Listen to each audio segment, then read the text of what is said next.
नमस्कार दोस्तों, आप सबका स्वागत है एक बार फिर से। मैं लेके आया हूँ इस वीडियो में आपके लिए साइंस सेक्शन। इससे पहले भी हमने 5 वीडियो और बनाए हैं। उम्मीद करता हूँ वो सारे आपको पसंद आए होंगे। देखिए, पहली जो वीडियो बनाई थी हमने, उसमें हम क्वेश्चन लेते थे और उसको डिस्कस करते थे, एक्सप्लेन करते थे।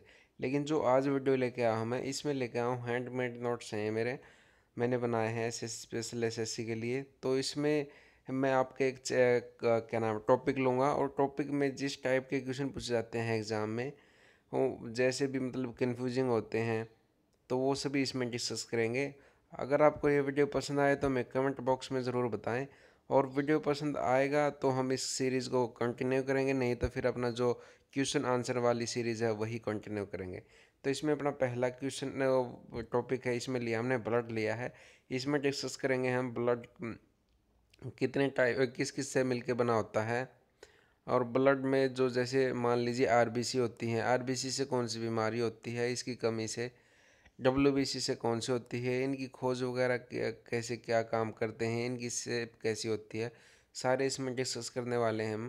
देखिए, पहले क्या है इसमें, ब्लड ब्लड की जो क्वांटिटी आती है एग्ज़ाम में, कि भी ब्लड कितना होता है हमारे शरीर में। ब्लड होता है हमारी बॉडी में 7% होता है जो बॉडी वेट का। मान लीजिए किसी का कितना है, 100 केजी लगा लीजिए, किसी में वज़न है तो उसका 7% लगा लीजिए आप। 7% जो नॉर्मली होता है वो होता है 4.5 से 5.5 लीटर के आसपास होता है। और इसमें हम फिगर आउट करके लिख देते 5 लीटर। ऑप्शन में से इनमें से कोई भी आ सकता है। आप इस चाहे तो 7% आ सकता है, 5 लीटर आ सकता है। अब अमाउंट ऑफ वाटर की बात कर लेते हैं कि वाटर का अमाउंट कितना होता है। तो ये होता है अपना 60 से 70% होता है जो बॉडी वेट का, 60 से 70% वाटर। अब पार्ट्स ऑफ ब्लड आते हैं अपने, कि ब्लड किस किस से मिलकर बना होता है। ब्लड मिलकर बना होता है प्लाज्मा से और सेल कार्पोरेशन से। देखिए, जो प्लाज्मा होती है उसमें 55% जो होता है, मतलब ब्लड का 55% प्लाज्मा होती है, और जो 45% होती है वो होते हैं सेल कॉर्पसल्स होती हैं। अब बात कर लेते हैं कि भाई जो प्लाज्मा है ये किस किस से बने होती है। प्लाज्मा वाटर बने होती है, साल्ट से, शुगर से, मिनरल से। और जो सेल कॉर्पसल्स होती हैं वो होती हैं आरबीसी, डब्ल्यूबीसी और प्लेटलेट्स। और जो देखिए, प्लाज्मा के ऊपर क्वेश्चन कैसे पूछता है एग्ज़ाम में, वो पूछता है कि जो लिक्विड है ब्लड में, ब्लड है जो लिक्विड क्यों है, तो वह है ब्लड है प्लाज्मा की वजह से, क्योंकि प्लाज्मा में वाटर है। प्लाज्मा देखिए, प्लाज्मा वाटर और दूसरे मिनरल्स वगैरह का होता है। देखिए, इसमें साल्ट और शुगर मिनरल्स हैं, तो इसलिए प्लाज्मा स्टेट में है। तो ब्लड लिक्विड प्लाज्मा की वजह से होता है। ब्लड में प्लाज्मा में वाटर होता है, इस वजह से लिक्विड होता है। अब ये आता है कि which part of blood help in maintaining blood pressure. Blood pressure मतलब ब्लड प्रेशर को कौन मेंटेन करता है, नियंत्रित करता है, ब्लड का कौन सा पार्ट, तो वह करता प्लाज्मा ही करता है उसको भी। ठीक है। अब नेक्स्ट देखते हैं कि भाई ये पूछता है कि अगर मान लीजिए आरबीसी है आपके, डब्ल्यूबीसी हैं, प्लेटलेट्स हैं, जैसे डेंगू होता है उसमें प्लेटलेट्स वगैरह कम हो जाती हैं, तो उस टाइम पे कौन सा जो ब्लड का पार्ट है वो इंक्रीज होगा। तो सिंपली सी बात है, देखिए, अगर ये प्लेटलेट्स कम होंगी तो बचा हुआ पार्ट है जो प्लाज्मा है ये इंक्रीज होगा, अपना प्लाज्मा। ठीक है। ये प्लाज्मा के ऊपर क्वेश्चन कैसे पूछता है आरबीसी की वजह से। देखिए, आरबीसी क्या काम करती है, आरबीसी होती है जो अपना ऑक्सीजन है, ऑक्सीजन ट्रांसपोर्टर का काम करती है। अब हमने सांस लिया है, जैसे ये लंग्स में पहुंच गया अपने, यहाँ पे एल्वेलाई होती हैं, आपने पता सुना होगा, और यहाँ पे वेन्स वगैरह जाते हैं, जो आर्टरी होती है वो जाती हैं। तो यहाँ पे जो ब्लड है ऑक्सीजन ले लेता है यहाँ से, और अपना ट्रांसपोर्ट करता है फिर वो सभी ऑर्गन में। डब्ल्यूबीसी होती है जो वो अपना इम्यूनिटी है, जो शक्ति प्रदान करती है, ताकत है, दूसरा जो फॉरेन पार्टिकल होते हैं, बीमारियों से लड़ने की क्षमता है उसको बढ़ाती है, डब्ल्यूबीसी वो देती है। और जो प्लेटलेट्स होती हैं ये, जो हमारा मान लीजिए आपको कहीं से कट लग गया, तो वहाँ पे ब्लड क्लॉटिंग है जो, वो प्लेटलेट्स की वजह से ही बनती है। अब देखिए, एनीमिया क्या है। एनीमिया है, कहते हैं कि भी आयरन की कमी है, हीमोग्लोबिन की कमी है। जो मेनली होता है वो होता है आरबीसी की डेफिशिएंसी से एनीमिया होता है। जब आरबीसी की कमी हो जाती है तो हम बोलते हैं कि उसमें एनीमिया हो गया। अब बात आती है, जैसे हमने बताया कि ये ऑक्सीजन ट्रांसपोर्ट करता है, तो आरबीसी बेस्ट ट्रांसपोर्टर कौन सी गैस का है, तो वह है कार्बन मोनोऑक्साइड। इसको स्फोकेटिंग गैस भी बोलते हैं, मतलब गलघोटू दम घोटू भी बोलते हैं इसको, कार्बन मोनोऑक्साइड का। अब कहेंगे कि भाई हमें तो ऑक्सीजन की ज़रूरत है, तो फिर ये कार्बन मोनोऑक्साइड को ट्रांसपोर्ट बेस्ट करती है, ये क्यों? देखिए, जो इनकी कैपेसिटी होती है, मान लीजिए ऑक्सीजन एक कैपेसिटी से करता है और ट्रांसपोर्ट ऑक्सीजन को आरबीसी, तो CO2 को करता है वह 20% से, और मोनोऑक्साइड को करता, कार्बन मोनोऑक्साइड को 200 टाइम्स ज़्यादा ऑक्सीजन से। इसलिए स्पोकेटिंग गैस को हम, जो पोल्यूशन होता है कार्बन मोनोऑक्साइड का, वो मोस्ट डेंजरस होता है, क्योंकि जो हमारी आरबीसी होती हैं, इसकी बेस्ट ट्रांसपोर्टर होती हैं, इसको बेस्ट ट्रांसपोर्ट करती है, मतलब ले जाती हैं ऑर्गन तक। और इसमें हमारी जो सेल्स हैं उनको ऑक्सीजन चाहिए सरवाइव करने के लिए, अपनी क्रिया करने के लिए, लेकिन ये चली जाती है, ऑक्सीजन की कमी जो आती है, और हमारी सेल रप्चर हो जाती है, इसलिए इसको स्पोकेटिंग गैस भी बोलते हैं। अब बात कर लेते हैं आगे कि भाई ये कार्बन मोनोऑक्साइड है जो, ये बनती कैसे है, प्रोड्यूस कैसे होती है। देखिए, हम आपको बता दें, जब कोई हम ईंधन जलाते हैं, फ्यूल जलाते हैं, वो भी जो ऑक्सीजन की कमी में जलाते हैं हम, जब मान लें कहीं पे ऑक्सीजन की कमी है, वहाँ पे जलाते हैं, तो ये अपना जो वहाँ पे बनता है। अब देखिए, बात कर लेते हैं कि भाई जब ईंधन जलता है तो कौन सी कैसे बनती हैं। देखिए, जब ईंधन को जलाते हैं हम, किस में, ऑक्सीजन की प्रेजेंस में जलाते हैं, तो अपना सिंपली प्रोसेस होता है, वहाँ पे कार्बन ऑक्साइड बनती है और एनर्जी रिलीज होती है।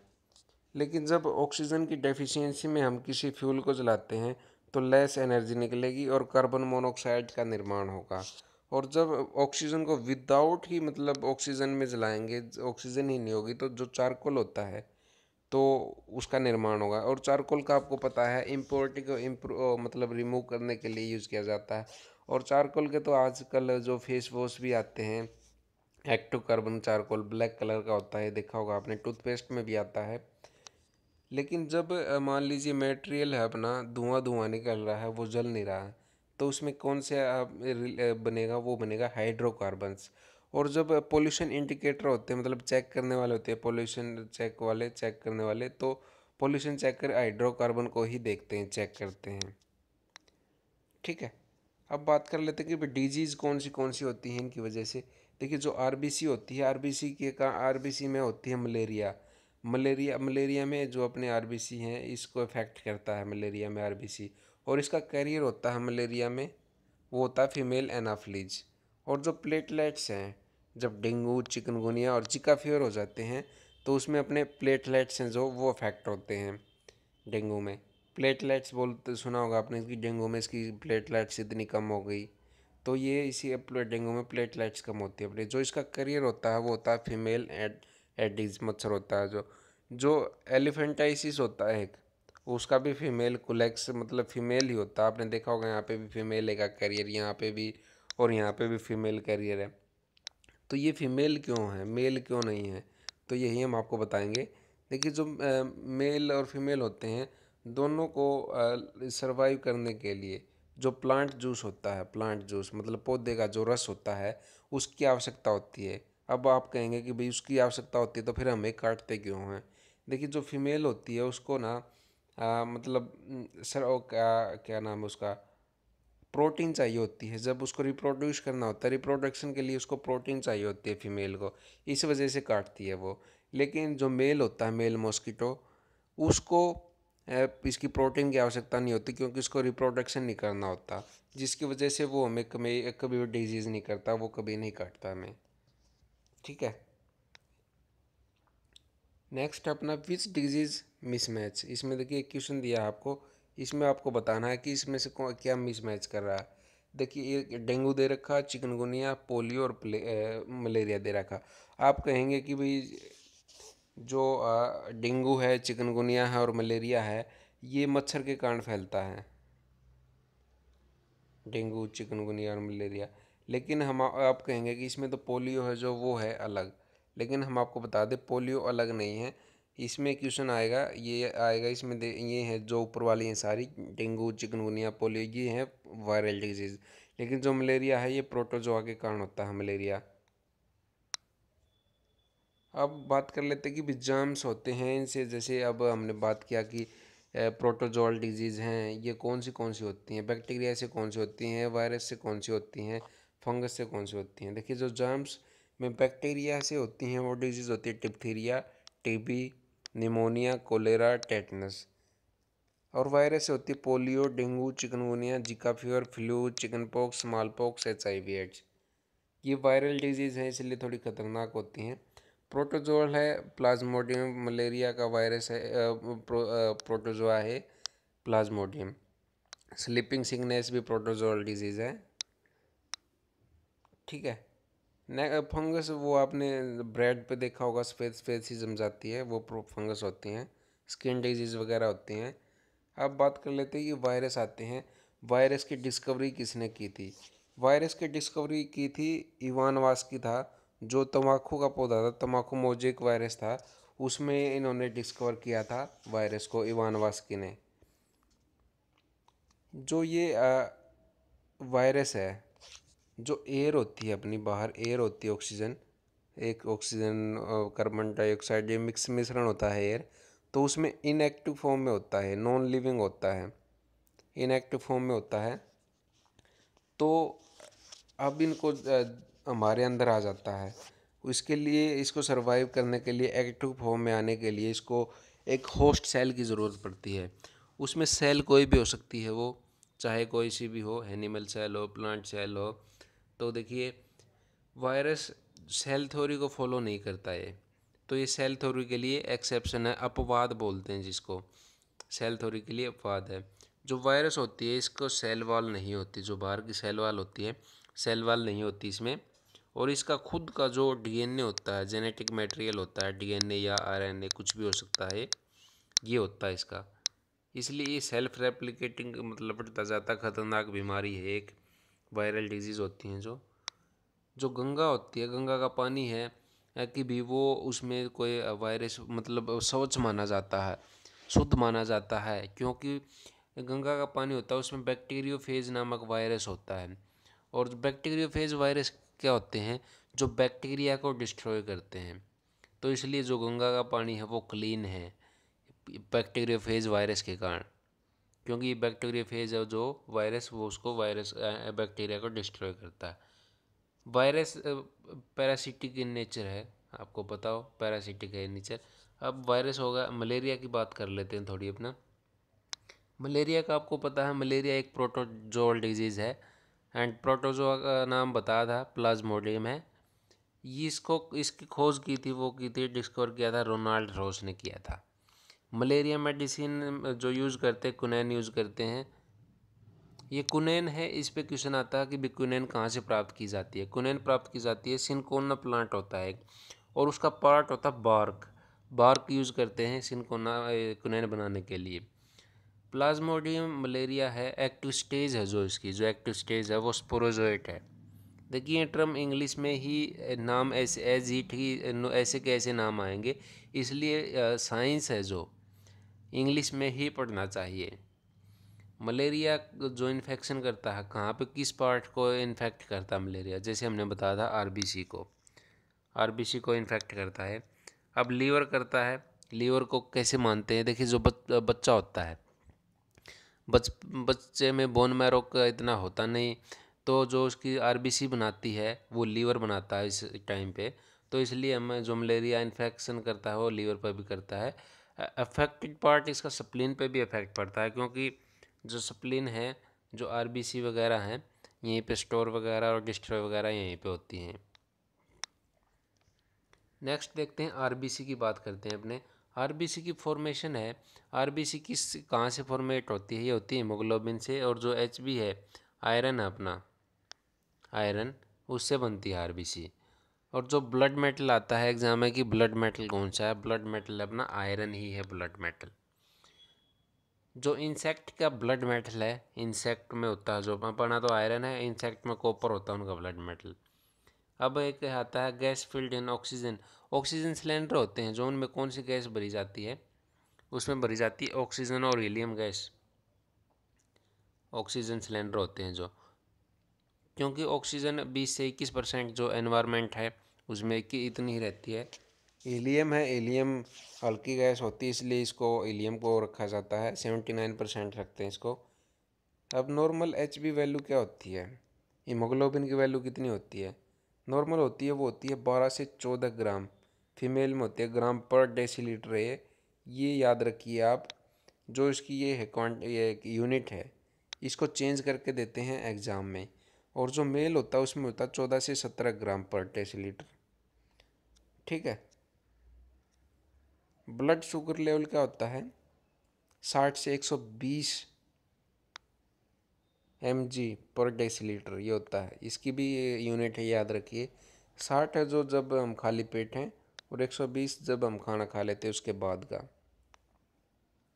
आरबीसी बोन मैरो में बनती है, देखिए RBC form in bone marrow but in deficiency, जब डेफिशिएंसी हो जाती है, कब कमी हो जाती है, जब उस टाइम पे सप्लीन बनाता है। इसलिए ही हमने बोला था वहाँ पे जो सप्लीन है, सप्लीन पे भी इफ़ेक्ट करता है वो, जब अफेक्टेड पार्ट होता है डेफिशिएंसी में स्प्लीन बनाता है। जब आरबीसी की ज़्यादा मात्रा हो जाती है हमारे में, तो आरबीसी को स्टोर भी स्प्लीन नहीं करता, ये भी हम बता चुके हैं। इसलिए स्प्लीन को है जो ब्लड बैंक बोलते हैं, बॉडी का ब्लड बैंक स्प्लीन है, याद रखिए आप। और कमी में स्प्लीन ही बनाता है इसको। और जब ये लाइफ ख़त्म हो जाती है आरबीसी की, तो ये आरबीसी स्प्लीन में ही जाके दम तोड़ती है, अपना दम उसमें ही मरते हैं। इसलिए इसको ग्रेव यार्ड भी, मुर्दा घर भी बोलते हैं ब्लड का। देखिए अब क्वेश्चन आता है कि भाई वेयर आरबीसी फॉर्म्ड, आरबीसी कहाँ पे बनती है। देखिए बोन मैरो में हमने बताया, स्प्लीन में भी हमने बताया, लीवर का भी हमने बताया कि लीवर में भी बनती है जो बचपन में बच्चा होता है। तो ओल, अगर ऑप्शन ओल होगा तो ओल आ जाएगा। ठीक है, ये आपका देखिए सारे हैं, इसमें लीवर में भी बनती है, ये स्प्लीन में भी, बोन मैरो में भी। देखिए जो फिटनेस होता है आरबीसी का, वो फिटनेस लीवर में से आरबीसी बनाता है, लीवर होता है उसका जो आरबीसी बनाता है। और जो आरबीसी डेफिशिएंसी डिजीज़ है वो है एनीमिया है। और जब एक्सेस हो जाती है आरबीसी, उसको क्या बोलते हैं, उसको बोलते हैं पॉलीसीथेमिया, पॉलीसाइथेमिया, पॉलीसाइथेमिया उस डिजीज़ को बोलते हैं। जब मान लीजिए आप अल्कोहल पीते हैं किसी लोहे के बर्तन में, मान लीजिए आपने लोहे का बर्तन लिया है, इसमें अल्कोहल डाल के आप पीते हैं, तो उसमें एक साइड्रोसिस साइड्रोसिस बीमारी हो जाती है। ये अफ्रीका में पाई जाती है साइड्रोसिस। ये क्यों होता है, देखिए जो आरबीसी की शेप होती है, आरबीसी की शेप होती है वो होती है बाइकन के, वो शेप होती है।